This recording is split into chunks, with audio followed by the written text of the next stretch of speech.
శుభోదయం మిత్రులారా, వార్తా కథనాలపై విశ్లేషణ కార్యక్రమం టీజీటీవీ మార్నింగ్ న్యూస్ కు స్వాగతం. నేను మీ జర్నలిస్ట్ సత్య. ప్రధానంగా వివిధ పత్రికల్లో వచ్చిన వార్తలను కనుక పరిశీలించినట్టయితే కోట్లాది రూపాయలు కలిగిన ఆ కోటీశ్వరులకు రైతు బంధు ఎందుకు, మరి ఇక్కడ విలాసవంతమైనటువంటి బైకుల మీద తిరిగే వాళ్లకు ఫీజు రియంబర్స్మెంట్ ఎందుకు అని చెప్పి నిన్నటి రోజున హైకోర్టు ఏదైతే ఈ ప్రభుత్వం ఇచ్చే ఉచిత తాయిలాల మీద మరి ఇక్కడ ఆసక్తికరమైన వ్యాఖ్యలు చేసింది. వరుస ఏదైతే ఆ కోర్టు ధిక్కరణలకు పాల్పడుతున్న అధికారుల మీద సీరియస్ అవుతున్నటువంటి మరి ఆ హైకోర్టు హైడ్రాకు సంబంధించి రంగనాథ్ను ఆ విధుల నుంచి తప్పించాలని చెప్పి ఏదైతే మాట్లాడిందో, మరి నిన్నటి రోజున ఆర్థిక శాఖ ముఖ్య కార్యదర్శిని పిలిచి ఆయన పట్ల మాత్రం సానుభూతి చూపించింది. అంటే అధికారులకు ఈ దుస్థితి రావడానికి ప్రధాన కారణం ఈ ప్రభుత్వమే. మరి ఇక్కడ ఈ ప్రభుత్వం ఇచ్చే ఉచిత తాయిలాలతోటి ఆ డబ్బులను సర్దుబాటు చేయలేక అధికారులు సతమతం అవుతా ఉన్నారని చెప్పి, ఈ ఉచితాలు ఇంకెన్ని రోజులు ఇచ్చుకుంటూ పోతారు? మరి ఇక్కడ 1,15,00,000 కుటుంబాలు ఉంటే 1,03,00,000 కుటుంబాలకు మరి రేషన్ కార్డులు ఇస్తా ఉన్నారు, తెల్ల రేషన్ కార్డులు అని అంటే ఈ వ్యవస్థ ఎక్కడికి పోతా ఉన్నది? రాను రాను కుబేర్లు సైతం మరి ఇక్కడ భిక్షమెత్తుకునే దుస్థితిని తీసుకొస్తా ఉన్నాయి ప్రభుత్వాలు అని చెప్పి నిన్నటి రోజున మరి ఇక్కడ హైకోర్టు ఒకంత మరి ఏదైతే అసహనాన్ని కూడా వ్యక్తం చేసిన పరిస్థితిని మనం ఇక్కడ చూడవచ్చు. కేవలం ఓట్ల కోసం మరి ఇక్కడ ప్రజలను సోమరిపోతులను చేస్తా ఉన్నారని చెప్పి కూడా మరి హైకోర్టు వ్యాఖ్యలు చేసిన పరిస్థితిని మనం ఇక్కడ చూడవచ్చు. ఇక మరోవైపు చూసుకున్నట్టయితే మరి ఇక్కడ నిరుద్యోగులు అనేకంగా మరి ఇబ్బందులు పడతా ఉన్నారు. మాకు ఉద్యోగ నోటిఫికేషన్లు ఇవ్వండి అని చెప్పి ఏదైతే మీ ప్రభుత్వం వచ్చిన మొదటి సంవత్సరంలోనే 2 లక్షల ఉద్యోగాలు ఇస్తామని చెప్పి ఆశ చెప్పి మోసపుచ్చిందని ఒకవైపు, మరోవైపు చూసుకున్నట్టయితే 20,000 ఖాళీలు పోలీసు ఉద్యోగ ఖాళీలు ఉంటే 7,000 మాత్రమే నింపుతా ఉన్నారని చెప్పి ఒకవైపు ఆందోళన చేస్తూ ఉంటే, మరోవైపు ఏదైతే అవుట్ సోర్సింగ్ లో అక్రమాలు జరిగినాయని చెప్పి దాని మీద ఆడిటింగ్ చేస్తే విస్తుపోయే నిజాలు బయటపడుతూ ఉన్నాయట. అవుట్ సోర్సింగ్ ఉద్యోగులు మరి లేని ఉద్యోగులకు ఏదైతే జీతాలు చెల్లిస్తా ఉన్నారో ఒక్కో ఉద్యోగి 2-3 చోట్ల పేర్లు ఏ విధంగా అయితే నమోదున్నాయో మరి నమోదై వాళ్ళు జీతాలు తీసుకుంటా ఉన్నారో ఆ అవుట్ సోర్సింగ్ ఉద్యోగులే గాక ప్రభుత్వ ఉద్యోగులు సైతం 2 చోట్ల ఉద్యోగం చేస్తున్నట్టు మరి ఇక్కడ జీతాలు తీసుకుంటా ఉన్నారట. శాశ్వత ఉద్యోగులు సైతం మరి ఒకటే ఆధార్ కార్డు, పేర్లు మాత్రం వేరు. అంటే ఇంటి పేరు ఒకడ కేఎస్ ఒకడ డిఎస్ అని చెప్పి ఒకటే శాఖలో రెండు జీతాలు తీసుకుంటున్న అంశం 40 కేసులలో 80 మంది బయటపడ్డారట. అంటే రాష్ట్ర వ్యాప్తంగా ఇంకెంతమంది ఉంటారు పూర్తి స్థాయి ఆడిట్ చేస్తే? మరి ఇక్కడ ఉద్యోగాలు లేక నిరుద్యోగులు ఒకవైపు మరి ఇక్కడ రోడ్ల మీద నిరసనలు తెలుపుతూ ఉద్యోగాల కోసం మరి ఇక్కడ ముఖం వాచి తిరుగుతూ ఉంటే, మరి అదేవిధంగా రోడ్ల మీద ధర్నాలు రాస్తారోకాలు చేస్తూ ఉంటే, వీళ్ళు మాత్రం ఒకటే పేరు మీద మరి ఒకటే ఆధార్ కార్డు మీద అంటే ఒకరే 2 జీతాలు తీసుకుంటూ మరి ఇక్కడ ప్రభుత్వాన్ని, ప్రజలను, ప్రభుత్వ ధనాన్ని ఏ విధంగా లూటి చేస్తా ఉన్నారో మనం ఇక్కడ ప్రధానంగా గమనించవచ్చు. ఈ వార్తా కథనాలను కనుక పరిశీలించినట్టయితే ముందుగా నమస్తే తెలంగాణలో సర్కార్ తప్పులు, అధికారుల తిప్పలు, ప్రభుత్వం తీరుతో అధికారులు అవస్థలు పడుతున్నారు. మున్ముందు ఆర్థిక అత్యవసర పరిస్థితి తలెత్తే ప్రమాదం ఉన్నది. ఉచిత పథకాలపై హైకోర్టు ఘాటు వ్యాఖ్యలు, ప్రభుత్వంపై న్యాయమూర్తి మండిపాటు, కోర్టుకు హాజరైన సందీప్ సుల్తానియా అట. మరి ఇక్కడ సందీప్ కుమార్ సుల్తానియా ఏదైతే ఉన్నదో కంటోన్మెంట్ కు సంబంధించి వాళ్ళ సర్ఛార్జీలను తిరిగి చెల్లించాలని చెప్పి హైకోర్టు 2 సంవత్సరాల క్రితం తీర్పిస్తే దానికి సంబంధించి ఆర్థిక శాఖ ఇప్పటికి కూడా చెల్లించకపోవడంతో ఆర్థిక శాఖ ముఖ్య కార్యదర్శిని అరెస్ట్ చేసి తీసుకురావాలని చెప్పి పోలీసులకు ఆదేశిస్తే నిన్నటి రోజున వాళ్ళు మరి కోర్టు ముందు ఆర్థిక ముఖ్య కార్యదర్శిని హాజరుపరిచిన సందర్భంగా మరి ఏం మాట్లాడిండ్రు? ప్రభుత్వం ఇష్టారాజ్యంగా జనాకర్షక పథకాలు అమలు చేయడంతో ఆర్థిక క్రమశిక్షణ గాడి తప్పింది. దీనికి అధికారులు జవాబు చెప్పలేని పరిస్థితి ఎదుర్కొంటున్నారు. ఒక్కో అధికారిపై 3-4 వేల కేసులు ఉన్నాయట. ఇలాగైతే వాళ్ళను జీవితాంతం జైల్లోనే ఉంచాల్సి వస్తుంది. సందీప్ కుమార్ సుల్తానియాపై 100కు పైగా కేసులు పెండింగ్ లో ఉన్నాయి. ప్రభుత్వ తీరు ఇలాగ ఉంటే ఏ అధికారి ఏం చేయలేరు. రేపు ఎవరు ముఖ్యమంత్రి అయినా ఏమి చేయలేని పరిస్థితి రాష్ట్రంలో నెలకొన్నది. ఓ కోర్టు ధిక్కరణ కేసు విచారణ సందర్భంగా గురువారం హైకోర్టు ధర్మాసనం కీలక వ్యాఖ్యలు చేసింది. రాష్ట్ర ప్రభుత్వం చేస్తున్న వరుస తప్పులతో ప్రభుత్వాధికారులు కోర్టు మెట్లెక్కాల్సిన పరిస్థితి వస్తున్నదని మండిపడింది. ఆచరణ సాధ్యం కాని రీతిలో ఉచిత పథకాలు ఉంటున్నాయని వాటి ఫలితంగా మున్ముందు ఆర్థిక అత్యవసర పరిస్థితి తలెత్తే ప్రమాదం ఉన్నదని చెప్పి కూడా ఆందోళన వ్యక్తం చేసిందట. మరి ఇక్కడ ఏం జరుగుతా ఉన్నది, ఎందుకు ఈ పరిస్థితి నెలకొన్నది అని అంటే మరి మొన్నటికి మొన్న చూసినాం హైడ్రా పరిస్థితి. హైడ్రాదేమో మరి ఇక్కడ దూకుడు ఏదైతే రాజ్యాంగేతర శక్తిగా వివరించి నేను ప్రభుత్వ స్థలాలను కాపాడుతున్నామని చెప్పి ప్రైవేట్ వాళ్ళను వేధిస్తూ ఇది ప్రభుత్వ స్థలం అంటే, లేదంటే ఇది నాలా ఆక్రమణ అయిందని, లేదంటే ఇది FTL ఉన్నదని చెప్పి ఎవరైతే తమ మాట వినరో వాళ్ళను లొంగ తీసుకోవడానికి, వాళ్ళను బ్లాక్ మెయిల్ చేయడానికి హైడ్రా బ్లాక్ మెయిలింగ్ టూల్ గా మారిందని మరి ప్రధాన ప్రతిపక్షం పదే పదే ఆరోపణలు ఏదైతే చేసిందో దానికి కోర్టు ఇచ్చినటువంటి ఏదైతే దాని కోర్టు వ్యాఖ్యలు బలపరిచినట్టుగా మనం గమనించవచ్చు. ఏకంగా హైడ్రా కమిషనర్ని తప్పించాలని హైకోర్టు ఆదేశాలు జారీ చేసింది. మరి ఇక్కడ ఆర్థిక ముఖ్య కార్యదర్శి విషయానికి వస్తే ఆర్థిక కార్యదర్శిని తప్పుపట్టలేదు, ఏకంగా ప్రభుత్వాన్ని తప్పుపట్టింది. ఇవాళ ఖజానా నిల్లుగా చేసి ఇవాళ ప్రజలను సోమరిపోతులుగా తయారు చేస్తా ఉన్నారు. ఇవాళ వ్యవసాయ కూలీలు మరి కావాలంటే దొరకని పరిస్థితి ఉన్నది. ఎర్ర బస్సు ఎక్కి తిరిగే వాళ్ళు మరి ఏకంగా ఎయిర్ బస్సులో తిరిగి మరి ఏదైతే ఇండ్లను గుల్ల చేసుకున్నట్టుగా ఇవాళ ప్రభుత్వం కూడా మరి ఇక్కడ ఆచరణ సాధ్యం కాని హామీలనిచ్చి ప్రభుత్వ ఖజానంతా కూడా మరి ఓటర్లను ఆకర్షించడానికే ప్రయత్నాలు చేస్తూ ఇవాళ ఓటర్లను మరి సోమరిపోతులుగా మారుస్తూ ఇవాళ ఆర్థిక వ్యవస్థను నాశనం చేస్తా ఉన్నది. మరి ఇక్కడ కూర్చొని తింటే కొండలు కూడా కరిగిపోతాయి, అదే విధంగా ఇవాళ కుబేర్లను కూడా అడుక్కునే పరిస్థితి తీసుకొస్తా ఉన్నదని చెప్పి మరి తీవ్రమైన వ్యాఖ్యలు చేసి మరి ఇప్పుడైనా దీంతోటైనా ప్రభుత్వం తీరు మారుతుందా అని అంటే మరి ఇక్కడ ప్రభుత్వం ఆర్థికంగా ఏ విధంగా ఎదగాలనే ఆలోచనలు పనిచేసింది. ఇవాళ హైడ్రాన్ తీసుకొచ్చి మేము లక్ష కోట్లకు పైగా మరి విలువైన భూమిని కాపాడినామని ఏదైతే చెప్తా ఉన్నారో మరి అంతే పెద్ద రీతిలో ఇవాళ ప్రైవేటు వ్యక్తులను ఇబ్బందులకు గురి చేసి వసూళ్లకు పాల్పడడానికి బ్లాక్ మెయిలింగ్ గా ఉపయోగపడ్డదని కూడా మరి అదే రీతిలో విమర్శలు వినిపిస్తున్న పరిస్థితిని మనం ఇక్కడ ప్రధానంగా గమనించాలి. మరి నిజంగానే నాలాలను చెరువులను రక్షించడానికి ప్రయత్నం చేస్తే ఇవాళ సల్కన్ చెరువులో ఉన్నటువంటి ఓవైసీ కళాశాలను ఎందుకు మీరు అక్కడి నుంచి తొలగించలేదు అని చెప్పి మరి ఇక్కడ అనేక పిటిషన్లు పడ్డాయి. దాని మీద ఆల్రెడీ హైకోర్టు తీర్పు కూడా ఇచ్చింది. దాని మీద కూడా ఈ రోజున మరి ఏదైతే హైడ్రా కమిషనర్ మీద కోర్టు ధిక్కరణ కేసు మరోటి కూడా నమోదైన పరిస్థితి మనం ఇక్కడ చూడవచ్చు. అంటే హైడ్రా మరి ఇక్కడ ప్రభుత్వ నిబంధనలకు అనుగుణంగా పనిచేయడం లేదు కాబట్టి ఖచ్చితంగా హైడ్రా కమిషనర్ మీద వేటు వేసింది హైకోర్టు. మరి ఇక్కడ చూసుకున్నట్లయితే ఆర్థిక కార్యదర్శికి ఆ డబ్బులు చెల్లించడానికి వెసులుబాటు లేదు కాబట్టి మరి ఇలా ప్రభుత్వాన్ని తప్పుపట్టింది హైకోర్టు. మొత్తంగా ఈ చేతగాని దద్దమ్మ ప్రభుత్వం మూలంగా ఏదైతే వీళ్ళ అనాలోచిత నిర్ణయాల మూలంగా ఇవాళ IAS అధికారులు ఇబ్బందులు పడతా ఉన్న పరిస్థితిని అయితే మనం ఇక్కడ చూడవచ్చు. కొంతమందిది స్వయంకృతాపరాధం అయితే మరి కొంతమందిది ఈ ప్రభుత్వ విధానం అని దీని ద్వారా తేటతెల్లమైంది. రంగనాథుది మరి ఇక్కడ బ్లాక్ మెయిలింగ్ వ్యవస్థకు వంతవాడే మరి వ్యవస్థ అయితే మరి ఇక్కడ ఏదైతే సందీప్ కుమార్ సుల్తానియా చూసుకున్నట్టయితే ప్రభుత్వ ఖజానా నిల్లుగా ఉండి డబ్బులు చెల్లించలేని దుస్థితి అని చెప్పి హైకోర్టు మరి ఇక్కడ పూర్తిగా దాన్ని ఒక అవగాహనకు వచ్చినట్టుగా మనం ఇక్కడ ప్రధానంగా గమనించవచ్చు. ఇక న్యాయ వ్యవస్థ సుప్రీం కాదట, న్యాయమూర్తిపై CI ధిక్కార ధోరణి, ములుగు కోర్టులో అనుచిత ప్రవర్తన, న్యాయవాదుల విధుల బహిష్కరణ, CI పై చర్యలు తీసుకోవాలని డిమాండ్. ఇలా రాజకీయ నాయకుల అండదండలతోటి పోలీసులు ఏ విధంగా విచ్చలవిడిగా చెలరేగుతున్నారంటే మరి ఇక్కడ రంగనాథ్ విషయం చూసుకుంటే ఆయన కూడా IPS అధికారే, ఆయన ప్రభుత్వం నాకు అండగా ఉన్నదని రాజ్యాంగేతర శక్తిగా ఏ విధంగా వ్యవహరిస్తా ఉన్నాడో ఇవాళ పోలీసులు కూడా అదే పరిస్థితి ఉన్నది. ఆఖరికి న్యాయమూర్తుల మీదనే వ్యాఖ్యలు చేసి అక్కడికి వచ్చింది. ఈయన ములుగు SIగా ఉన్న సమయంలో ఏదైతే మరి అక్కడ కొన్ని కేసులలో సాక్ష్యం చెప్పాల్సి వస్తే మరి ఆయన రాకపోతే ఆయన మీద కూడా వారెంట్ జారీ చేసిండ్రు, ఆయన తప్పనిసరిగా రావాలని చెప్పి మరి ఆయన అక్కడికి వచ్చిన ఆయనే మరి న్యాయమూర్తి మీదనే అనుచిత వ్యాఖ్యలు చేసిండు. అంటే మాకు ప్రభుత్వం అండదండలు ఉన్నాయని చెప్పి పోలీసులు ఏ విధంగా విర్రవీగుతా ఉన్నారో మనం ఇక్కడ ప్రధానంగా గమనించాలి.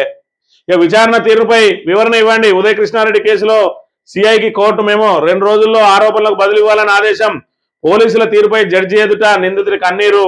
CC కెమెరాలు లేని ప్రదేశంలో ప్రశ్నించారని, తనతో అనుచితంగా ప్రవర్తించారని ఆవేదన. విచారణను నేరుగా పర్యవేక్షించిన CP సజ్జనార్ నిందితుడిని పోలీసులు కొట్టినట్టు ప్రచారం అని చెప్పి ఏదైతే IPS ట్రైనీ ఉదయ్ కృష్ణారెడ్డి ఉన్నాడో మరి మహిళా IPS ట్రైనీని వేధించిన కేసులో ఆయనను ఇప్పటికే పోలీసులు అరెస్ట్ చేసిరు. తర్వాత కస్టడీకి తీసుకున్నారు.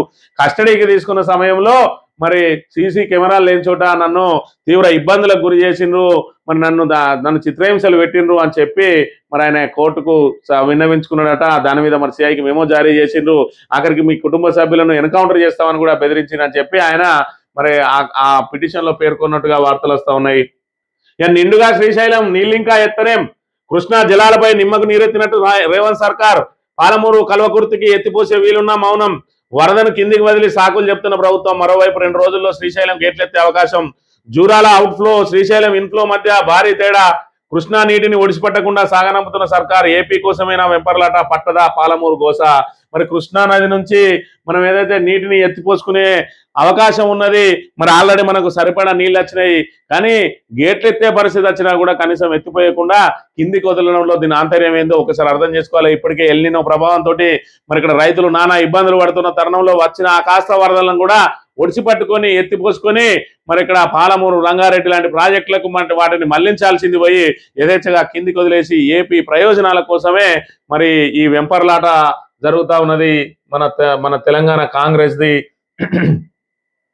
11 నార్లాపూర్ లో బీఆర్ఎస్ పోరుబాట, జూరాల కేఎల్ఐ పంపులు ఆన్ చేయాలి లేదంటే రైతులతో కలిసి భారీ ఉద్యమం, లక్షలాది మందితో కార్యాచరణ ప్రకటిస్తాం, పాలమూరుకు శనిలా బిడ్డ అల్లుడు అట, రేవంత్ ఉత్తమ్ తీరుతో తీరని ద్రోహం, మాజీ మంత్రి సింగిరెడ్డి నిరంజన్ రెడ్డి అని చెప్పి 11 నార్లాపూర్ లో మరి బీఆర్ఎస్ పోరుబాట పట్టబోతా ఉన్నది. ఆల్రెడీ నీటిని ఎత్తిపోసుకునే అవకాశం ఉన్నా కూడా వృధాగా కిందికి ఎందుకు వదులుతా ఉన్నారు, ఎందుకు పాలమూరుకు అన్యాయం చేస్తా ఉన్నారు, సొంత జిల్లాకు కూడా పట్టించుకొని విధంగా తయారైండు రేవంత్ రెడ్డి అని చెప్పి చెప్తా ఉన్న పరిస్థితి.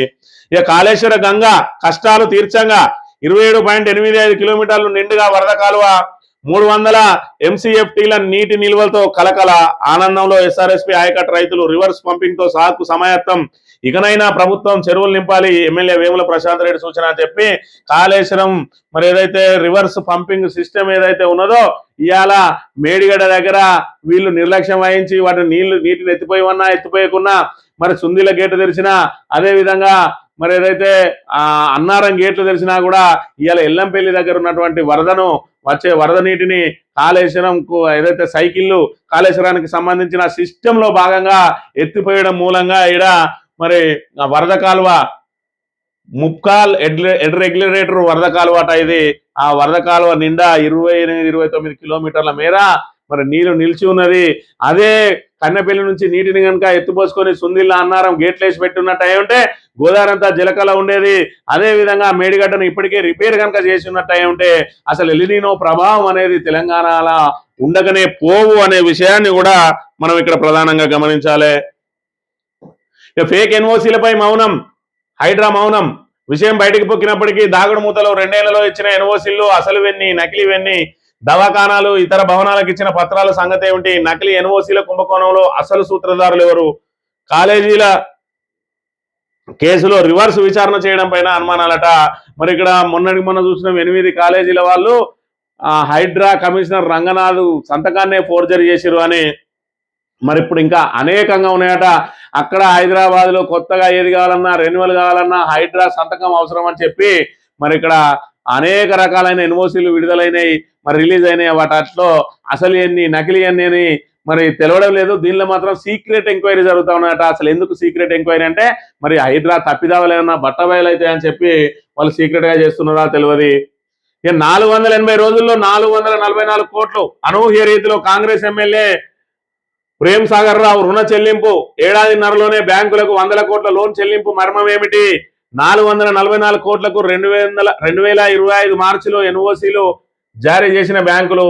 మరి ప్రేమ్ సాగర్ రావుకు చెందిన ఊర్మిక కంపెనీకి ఏకంగా 140 కోట్లు ఎక్కడివి, 10 లక్షల పెట్టుబడి కలిగిన కంపెనీకి 100 కోట్ల అప్పులు ఎలా వచ్చినాయి, ఈడీ విజిలెన్స్ ఏసీబీతో దర్యాప్తు జరిపించాలని BRS demand, power point presentation లో బట్టబయలైన రుణ చెల్లింపుల భాగవతం అని చెప్పి మంచిరాల ఎమ్మెల్యే ప్రేమ్ సాగర్ రావు మరి ఇప్పటి వరకు మొట్టమొదటి ఎమ్మెల్యే, గతంలో ఎమ్మెల్సీగా చేసినప్పటికీ ఎమ్మెల్యేగా మొదటిసారి ఎన్నికైండు.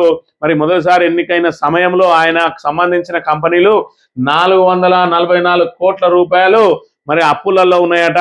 మరి వాటికి అనేక సార్లు అంటే 10 సంవత్సరాల నుంచి అప్పులు కట్టకుండా మరి వాటికి ఆల్రెడీ నోటీసులు అన్ని కూడా జారీ అయినాయి. మరి వాటిని దివాలా కంపెనీలుగా ప్రకటించిన తరుణంలో ఆయన ఎమ్మెల్యేగా ఎన్నికైన 16 నెలల్లో అంటే 480 రోజులలోనే మరి 444 కోట్లు బ్యాంకులకు కట్టేసి ఎన్ఓసి తీసుకున్నట్టు. అంటే ఆయన సంపాదన రోజుకు ₹1 కోటి ఉన్నది. ఏ విధంగా రోజుకు ₹1 కోటి ఈయన సంపాదించగలిగిండు? మరి 10 లక్షల టర్న్ ఓవర్ లేని కంపెనీకి 140 కోట్ల రుణమే విధంగా ఇచ్చిండ్రు. ఆ రుణాన్ని ఈయనే విధంగా తీర్చిండు. అసలు ఏమో లావాదేవీలు జరిగినాయి, దేని ద్వారా తీర్చగలిగిండు అని చెప్పి మరి ఇదైతే సాక్షి దినపత్రిక దీన్ని వెలుగులోకి తెచ్చిందో ఇటు బీజేపీ ఇటు బీఆర్ఎస్ మరి దాడికి దిగుతా ఉన్నాయి. మరోవైపు ప్రేమ్ సాగర్ రావు తన మీద వచ్చినటువంటి ఆరోపణలకు సమాధానం ఇవ్వకుండా తనను కావాలని చెప్పి టార్గెట్ చేస్తా ఉన్నారు. ఇలా సాక్షి దినపత్రిక ఒక ఎమ్మెల్యే మీద ఫ్రంట్ పేజీలో వేసింది అని అంటే నాకు మంత్రి పదవి రాకుండా అడ్డుకోవడానికి మా సొంత పార్టీ నాయకులే ఈ కుట్రలు వన్నీరని చెప్తా ఉన్నాడు. కానీ తన మీద వచ్చినటువంటి ఆరోపణలకు సంబంధించి మాత్రం ఆయన వివరణ ఇవ్వని పరిస్థితి. నా భర్తను చంపే తర్వాతే కనిపించాట, ఎవరితోనైనా యాక్సిడెంట్ చేయించు, కట్టుకున్నోడిని కడతీర్చేందుకు ప్రియుడికి మహిళ మెసేజ్. ప్రాణభయంతో పోలీసులను ఆశ్రయించిన భర్త, కేసు నమోదట. ఈ మధ్య చూస్తా ఉన్నాం, మరి గతంలో చూస్తా ఉంటే మహిళల మీద ఇలాంటి అఘాయిత్యాలు ఆగడాలు జరిగేది. మరి ఇక్కడ కిరోసిన్ పోసి చంపడాలు, గ్యాస్ స్టవ్ పేల్చి చంపడాలు, ఏదైతే ప్రమాదంగా చిత్రీకరించి కట్నం కోసం వేధింపులు చేసి వాళ్ళను చంపిన సంఘటనలు చూసినాం. కానీ ఇప్పుడు ప్రియుడితోటి ఎగిరిపోవడానికి భర్తలను చంపుతా ఉన్న వాళ్ళను, అదేవిధంగా పెళ్లి ఎంగేజ్మెంట్ ఫోటోలు తీసుకోవడానికి ఏదైతే మరి ఫోటోషూట్ కోసం పోయి మరి ఏదైతే తన ప్రియుని కోసం కాబోయే భర్తను చంపిన సందర్భాలు, ఏదైతే కొండవీకెళ్ళి తోసేసినాయి, డ్రమ్ములో సిమెంట్ వేసి చంపినాయి, ఆఖరికి మరి వాళ్ళను తుక్కు నరికేసి మరి గ్యాస్ సిలిండర్లో కుక్కినాయి. ఇలాంటి సంఘటనలు బయటపడతా ఉన్నాయి. అంటే ఇప్పుడు మొగోళ్ళే ఎక్కువగా బాధితులుగా మారుతా ఉన్న పరిస్థితిని మనం ఇక్కడ చూడవచ్చు. సాక్షి దినపత్రిక విషయానికి వస్తే నకిలీలు ఇక్కడ రెగ్యులర్ అట. ఒకే ప్రభుత్వ ఉద్యోగి, ఒకే ఆధారు, 2 వేతనాలు, ఒకే శాఖ, 2 వేరు బ్యాంకు ఖాతాలు, వేరు పే స్కేళ్లు. ఆర్థిక శాఖ ఆడిట్లో నిర్ఘాంతపోయే విషయాలు వెలుగులోకి. పలు ప్రభుత్వ శాఖల్లో కొందరు 2 ఉద్యోగాలు చేస్తున్నట్టుగా బట్టబయలు. సంబంధిత ప్రభుత్వ శాఖలకు 40 మంది ఉద్యోగుల వివరాలతో జాబితా. లోతైన విచారణకు రాష్ట్ర ప్రభుత్వ ప్రధాన కార్యదర్శి ఆదేశం. ఆయా విభాగాలకు సర్క్యులర్ జారీ చేసిన ఆర్థిక శాఖ. అక్రమాలు తేలితే నష్టం రికవరీకి క్రిమినల్ కేసుల నమోదుకు ఆదేశం. ఈ వ్యవహారంలో అధికారుల బాధ్యతను కూడా పరిశీలించాలని స్పష్టీకరణ. ఇప్పటి వరకు అవుట్ సోర్సింగ్ లోనే ఇలాంటి తంతు, కొందరు రెగ్యులర్ ఉద్యోగులు అవుట్ సోర్సింగ్ అవతారం. తాజా బయటపడిన వ్యవహారంతో ప్రభుత్వ వర్గాల్లో సంచలనం అట. మరి ఏంటిది ఈ విషయం అని అంటే నకిలీలు ఇక్కడ regular means already out sourcing దాని మీద ఆడిట్ జరుగుతూ ఉన్నది. అవుట్ సోర్సింగ్ ఉద్యోగులు ఒక చోట పనిచేస్తూ 2 చోట్ల 3 చోట్ల 4 చోట్ల కూడా జీతాలు తీసుకుంటున్న పరిస్థితి. ఇది గుత్తేదారు మరి వాళ్ళ పేర్లను వాడుకొని మరి మింగడానికి వాళ్ళను పావులుగా వాడుకుంటున్న తెలియని పరిస్థితి. దీని మీద విచారణ జరుగుతున్న సమయంలో అనేక అక్రమాలు బయటకు వస్తే దానిలో భాగంగా ప్రభుత్వ ఉద్యోగులు మేమేం తక్కువ తిన్నామా అని చెప్పి వాళ్ళు కూడా ఒకే మనిషి 2 జీతాలు తీసుకుంటా ఉన్నారట. మరి ఏ విధంగా తీసుకుంటా ఉన్నారనే దానికి ఉదాహరణ కూడా రాసింది ఇక్కడ సాక్షి. డి ప్రమీల రాణి ప్రజారోగ్య విభాగంలో రెగ్యులర్ ప్రాతిపదికన ఉద్యోగిగా పనిచేస్తున్నారు. ఇదే విభాగంలో కే ప్రమీల అనే పేరుతో మరో ఉద్యోగం చేస్తున్నారు. ఎంప్లాయీ కోడ్ వేరుగా ఉన్నప్పటికీ ఆధార్ నెంబర్ మాత్రం ఒకటే. ఒకే ఆధార్ నెంబర్తో ఫీడ్ అయిన వేర్వేరు బ్యాంక్ ఖాతాలతో వేర్వేరు స్కేల్లో వేతనాలు పొందుతున్నట్లు ఆర్థిక శాఖ గుర్తించింది. ఒకే వ్యక్తి మల్టిపుల్ కేటగిరీలో వేతనాలు డ్రా చేస్తున్నట్టు నిర్ధారించిన ఆర్థిక శాఖ ఆ విభాగానికి సర్క్యులర్ జారీ చేసింది. ఇప్పటి వరకు అవుట్ సోర్సింగ్ అంటే మరి ఏదైతే గుత్తేదారు మరి ఆ ప్రభుత్వ ఆదాయాన్ని గండి కొట్టడానికి మరి ఒక పేరు మీద 4 డ్రా చేసి 1 అలకేసి 3 మింగిన పనులు చూసినాం. కానీ ఏకంగా ప్రభుత్వ ఉద్యోగే 2 చోట్ల ప్రభుత్వ ఉద్యోగం చేస్తా ఉన్నారు అని అంటే ఈ వ్యవస్థ ఏడికి పోతా ఉన్నది, ఈ గుడ్డి ప్రభుత్వం ఏం చేస్తా ఉన్నదో ఒక్కసారి ఆలోచన చేసుకోవాలి. కృత్రిమ మేధతో ఖజానాకు ఊతమట. ఏఐతో జీఎస్టీ లోపాలకు అడ్డుకట్ట వేయచ్చు. సీఎం రేవంత్ తో భేటీలో ఆర్థికవేత్త అరవింద్ సుబ్రహ్మణ్యన్. రాష్ట్ర ఆర్థిక పరిస్థితిని మరింత మెరుగుపరచడంపై సుదీర్ఘ చర్చ. ఆదాయం పెంపై సీఎం అధికారులకు పవర్ పాయింట్ ప్రజెంటేషన్. సులభతర వాణిజ్యం మెరుగుపరిచేలా టెక్నాలజీ వినియోగించాలని సిఫార్సు. బారాన్ రెస్టారెంట్ లో విక్రయించే లిక్కర్ పై వ్యాట్ విధించాలని సూచన. గిసొంటియే చెప్పాలి, నువ్వు చెప్తే ఇక రేవంత్ రెడ్డి అట్లనే పట్టుకుంటాడు. ఇప్పటికే ఏదైతే చలాన్ల విషయంలో ఏదైతే బండి కొనే సమయంలోనే వాళ్ళ బ్యాంక్ అకౌంట్ లింక్ చేయాలని మరి వెంటనే వాళ్ళ మీద ఆన్లైన్ ఛానల్ పడంగానే వాళ్ళ బ్యాంకులకు వెళ్ళి ఆటో డెబిట్ కావాలని ఒక కొత్త ఆలోచనకు తెరలేపిన రేవంత్ రెడ్డికి ఇక నువ్వు వ్యాట్ వేయాలి, ఇంకేమో వేయాలి, దీనికి ఏఐ తోటి కలిపి టకటక జిఎస్టీ కడియాలంటే ఆయన కూడా హా అని ఎదురు చూస్తా ఉన్నాడు ఆదాయం రాక. భవిష్యత్తులో ఆర్థిక ఎమర్జెన్సీ ప్రమాదం అని ఏదైతే హైకోర్టు వాళ్ళ మీద ప్రభుత్వం మీద ఆగ్రహం వ్యక్తం చేసిన వార్తలు ప్రచురించింది. ఈ బాలల భవితకు భరోసా అయ్యేది. మావోయిస్టులు ప్రభుత్వం మధ్య జరిగిన పోరులో నలిగిన గుత్తికోయలు. తెలంగాణలోని గోదావరి తీరంలో భారీగా గుత్తికోయల గూడేలు. ఎస్టీ హోదా ప్రత్యేక ప్యాకేజీ అందక ఇంకా పేదరికంలోనే. రేపు ప్రపంచ ఆదివాసీ దినోత్సవం అట. మరి ఇక్కడ ఆదివాసీల కోసం అనేక డబ్బులు ఖర్చు చేస్తున్నటువంటి ప్రభుత్వాలు మరి వీళ్ళ కనీసం ఎస్టీ హోదా కూడా లేదు. గుత్తికోయలకు ప్యాకేజీలు అందక వాళ్ళకు సరైన సౌకర్యాలు లేక విద్య వైద్యానికి దూరం అవుతూ మరి ఏదైతే దుర్భర జీవితం గడుపుతా ఉన్న పరిస్థితిని వార్తగా ప్రచురించింది. ఒకే ఆధార్తో 2 పేర్లు 2 జీతాలట. ఇక కోటీశ్వర్లకు రైతు బంధు ఎందుకు? లగ్జరీ బైకులు వాడే వారికి రియంబర్స్మెంట్ ఎందుకు? ఉచిత పథకాలతో త్వరలో ప్రమాదకర పరిస్థితులు, రాష్ట్ర జనాభాకు మించి తెల్ల రేషన్ కార్డులు. మరి తెల్ల రేషన్ కార్డుల గురించి కనుక ఒకసారి మాట్లాడుకున్నట్టయితే కేసీఆర్ ఒక్క తెల్ల రేషన్ కార్డు కూడా ఇయ్యలేదు అని చెప్పి పదే పదే ఈ కాంగ్రెస్ ఏదైతే ప్రచారం చేస్తా ఉన్నదో, మరి ఇక్కడ కేసీఆర్ హయాంలో కూడా 6 లక్షల రేషన్ కార్డులు వచ్చినాయి. అయినా ఇంకా కావాలి ఇంకా కావాలి ఇంకా కావాలన్నారు. అప్పటికే 90 లక్షల రేషన్ కార్డులు ఉన్నాయి. మరి అప్పటికే ఇంకా 6 లక్షలు కొత్త రేషన్ కార్డులు ఇచ్చిండ్రు. మొత్తం కొడితే అప్పటికి మరి 1,05,00,000 1,06,00,000 మరి కుటుంబాలుంటే మరి 96 లక్షలకు ఇచ్చినాం. ఇంకెందరికి ఇస్తావు? అదే రాష్ట్రంలో ఉన్న ప్రతి ఒక్కరికి రేషన్ కార్డు ఇస్తావు అని చెప్పి ఆ రోజున మరి అప్పటి సంబంధిత మంత్రితో మాట్లాడిన విషయాలు మరి ఆ సంబంధిత మంత్రులుగా పనిచేసిన వాళ్ళు అడపదడప ప్రస్తావిస్తూ ఉంటారు. మరి ఈ రేషన్ కార్డుల వ్యవహారం కనుక చూసుకున్నట్టయితే ఇవాళ 1,15,00,000 కుటుంబాలుంటే 1,03,00,000 కుటుంబాలకు ఆల్రెడీ రేషన్ కార్డులు ఉన్నాయి.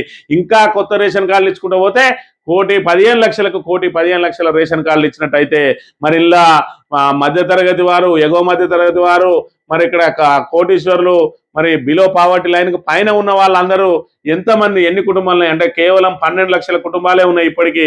మరి ఆ 12 లక్షలకు ఇంటూ 3 వేసుకున్న 36 లక్షల మంది మాత్రమే మరి ఉన్నత వర్గాలు ఉన్నాయా? ఒకసారి ఆలోచన చేయాలి. మరి ఇక్కడ రేషన్ కార్డు కలిగిన ప్రతి వ్యక్తిని సంబంధించిన కనుక మరి పూర్తిస్థాయిలో విచారణ చేస్తే సగానికి సగం రేషన్ కార్డులు పోయే ప్రమాదం ఉన్నది. ఇలా రేషన్ కార్డుల కోసం కూడా ఎందుకు వెంపర్లాడుతూ ఉన్నారు ప్రజలు అని అంటే మరి విద్య వైద్యం అనేది కాస్ట్లీ అయిపోయింది.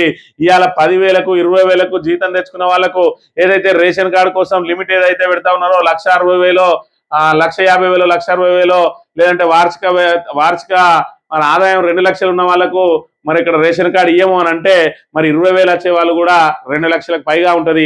ఆ 20,000 వచ్చే వాళ్ళు ఇవాళ తమ పిల్లలు, 2 పిల్లలు ఉంటే ఆ 2 పిల్లలను చదివించుకొని వాళ్ళకు మరి విద్యా వైద్య సౌకర్యాలు కల్పించుకొని వాళ్ళకు మరి ఏదైతే సమృద్ధిగా ఉండే ఆహారాన్ని సమకూర్చుకొని ఇవన్నీ చేయాలి. వాళ్ళ తల్లిదండ్రులను చదవాలనంటే ఆ 20,000 తోటి సాధ్యమా? ఒకసారి ఆలోచన చేయాలి.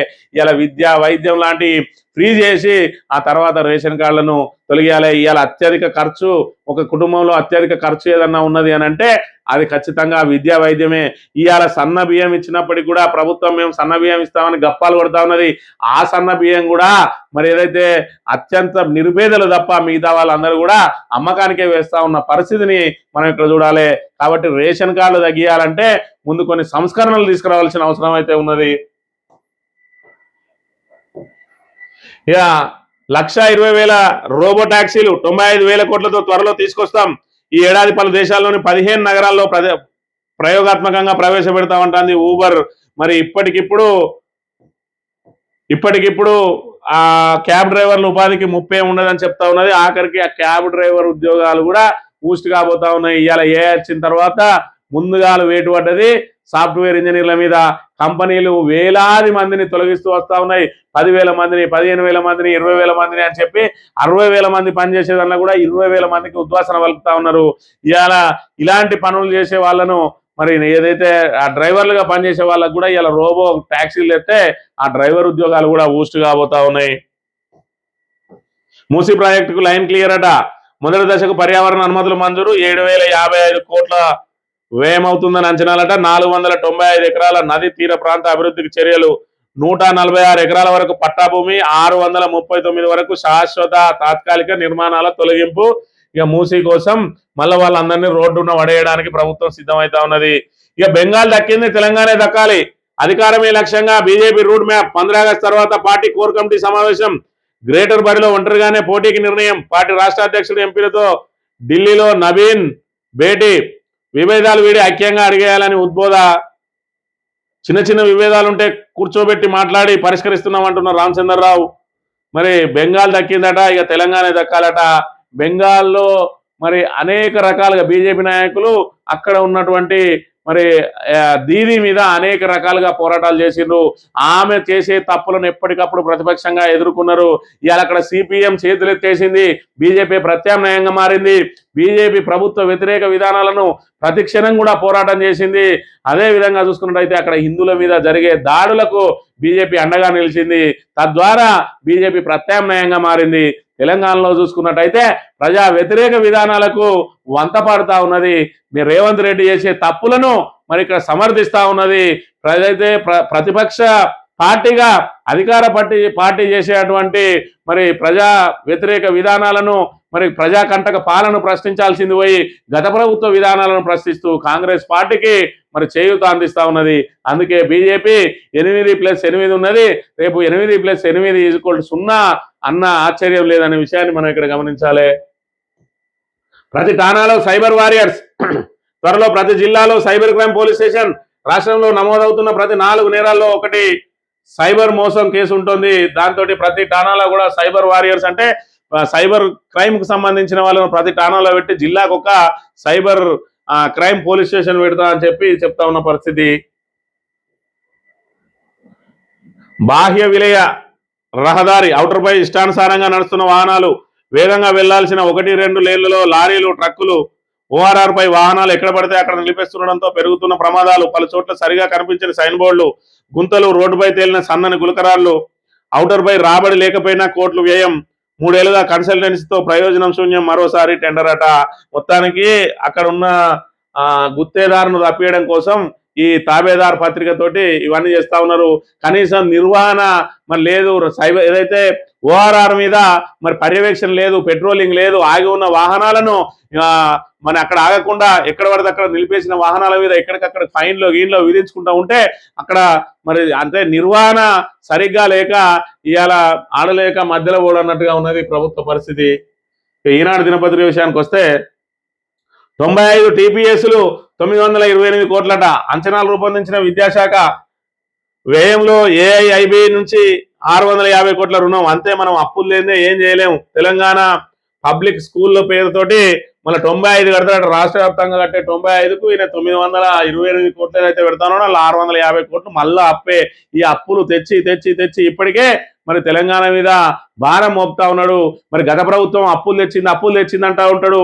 గత ప్రభుత్వం అప్పులు తెస్తే ఎలాంటి సౌకర్యాలు లేని తెలంగాణను ఇలా సకల సౌకర్యాలతోటి నిలబెట్టింది గత ప్రభుత్వం. అయితే ఇవాళ తట్టెడు మట్టి వేయకుండా ఒక ఇటుక పిల్ల పెట్టకుండా 4,50,000 కోట్ల అప్పు తెచ్చి ఇలా మరి తెలంగాణను గుదిబండగా మారుస్తా ఉన్నది ప్రస్తుత కాంగ్రెస్ ప్రభుత్వం. ఇలాంటి ప్రభుత్వం ఇంకా ఈ 2 సంవత్సరాలలో ఇంకా ఎన్ని అప్పులు చేసి తెలంగాణను ఎంతగా ఆర్థికంగా దిగజారుస్తుందో ఒకసారి గమనించాలి. అందుకే ఎలక్షన్ ఎప్పుడొచ్చినా కూడా కాంగ్రెస్ కు బుద్ధి చెప్తే కాంగ్రెస్ వాళ్ళు ఈ 2 సంవత్సరాలైనా కొంచెం భయంతో ఉంటారు. కాబట్టి ఎలక్షన్ ఏదైనా అది గ్రేటర్ అయినా మరి మీ మున్సిపాలిటీలైనా రేపు రాబోయే స్థానిక సంస్థలైనా మరి వీటన్నిటిలో కూడా కాంగ్రెస్ కు డిపాజిట్ రాకుండా ఓడించినప్పుడే ఈ 2 సంవత్సరాలు మనను ఆర్థికంగా గుల్ల చేయకుండా ఒళ్ళు దగ్గర పెట్టుకుంటారనే విషయాన్ని గమనించాలని కోరుతూ ఇది ఈ రోజు morning news 3 thank you very much.